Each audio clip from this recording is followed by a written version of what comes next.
And now we turn to the three men who are free tonight for the first time in 18 years, released after serving half their lives in an Arkansas prison. The men who came to be known as the West Memphis Three have always insisted they did not commit a brutal triple murder. And now a stunning decision to let them walk out the door. Here's ABC's Jim Avila.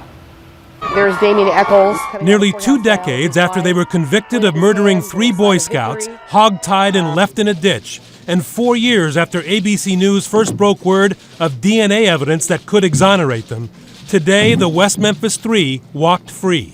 It's been an absolute living hell. 3 outcasts with mullets and dark clothing who dabbled in the occult. Damien Eccles, Jesse Miskelly, and Jason Baldwin. Teenagers then, in their mid-30s today. Convicted in what many labeled a literal witch hunt, no physical evidence against them. We were innocent, and they sent us to prison for the rest of our lives. Damien Eccles was sentenced to death, but then a long road to redemption, 3 documentaries produced by HBO, and DNA tests from hair found on the victims that did not match the jailed men. The hair belonged to someone else. And since the trial, witnesses had changed their testimony amid claims that an initial confession was coerced. A new trial likely, an odd deal was struck. The men could tell the judge they were innocent, but prosecutors would only let them go free if they agreed to enter a guilty plea. For guilty plea today? Guilty. I am pleading guilty. Confusing some in the victims' families who now think the real murderer is at large. But I'm still standing and fighting for justice because they're innocent. They did not kill my son. It was a deal the youngest of the West Memphis Three first resisted, wanting to fight for total exoneration, until reminded that Damien Eccles had been in solitary confinement on death row for 10 years and was 3 weeks from execution back in 1994. Didn't want to take this deal in the beginning, and I recognize and acknowledge that he did do it almost entirely for me. Thank you. Mr. Broderick.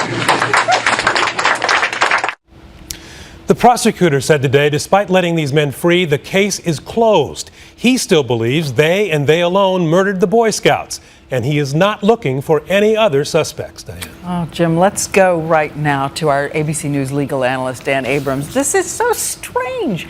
Guilty? They have to say they're guilty, but they get to walk out? That's right. And the prosecution is basically saying the case is over.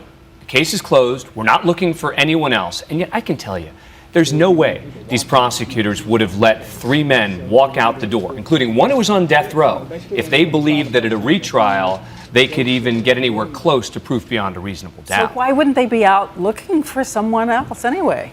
Because as far as the prosecutor's concerned, you heard Jim just say it, they're saying the case is over, that they've got the right guys, that they have the case solved. But considering all the new evidence that's come forward, considering witnesses who've recanted their original accounts, it's very hard to believe that these prosecutors don't have very serious questions about what happened here. It will be interesting to see if anyone else takes up the search. Absolutely, including documentarians. Yeah. That's right. Okay, thank you, Dan.